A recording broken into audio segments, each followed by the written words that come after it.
Hello and welcome back to my channel. For today's video ay ipapakita ko po sa inyo kung paano mag-cash in sa Lazada gamit ang GCash. Okay, simulan na po natin. Ayan, nakalagin na po ako.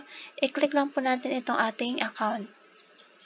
At itong manage my account.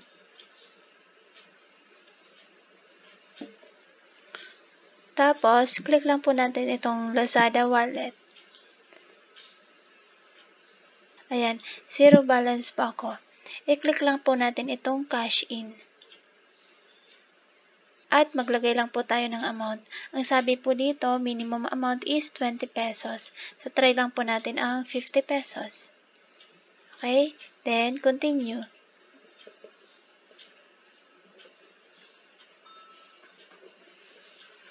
Yan. So, ito na po. Click lang po natin itong view all.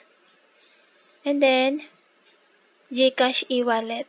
Click lang po natin itong GCash e-wallet. At ito pong bilog. At ito po yung instruction. Sabi dito, GCash e-wallet, you can now use your GCash balance for cash in Lazada wallet. Add GCash account. Please take note of the following before you proceed. Number 1, you must have an activated GCash account. Number 2, you ensure you have sufficient balance in your GCash account to cover the total cost of this order. Number 3, ensure you are able to receive your OTP one-time password on your mobile and have your GCash 4-digit PIN. And number 4, you will be redirected to your GCash website to complete your payment. At nakaklik lang po itong save your GCash account for future use. So, click lang po natin itong confirm. Dahil lang po natin kasi loading. At ito na po, GCash, Merchant Lazada, amount 50, log into pay with GCash. Ayan, lagay lang po natin yung ating phone number. Ayan. Tapos, click lang po natin itong next.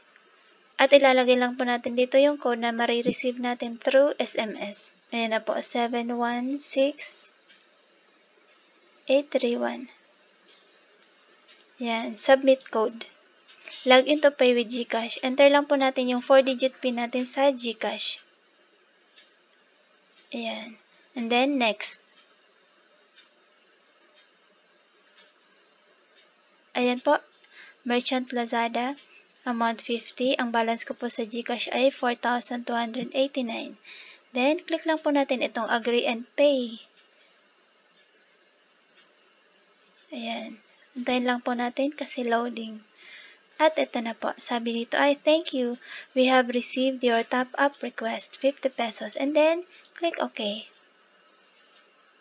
So, ayan na po yung aking balance sa aking Lazada wallet. Ganun lamang po kadali mag-cash in sa ating Lazada gamit ang ating GCash. So, yun lamang po at sana ay may natutunan ulit kayo sa aking short tutorial video. Please don't forget to like and subscribe. Thank you!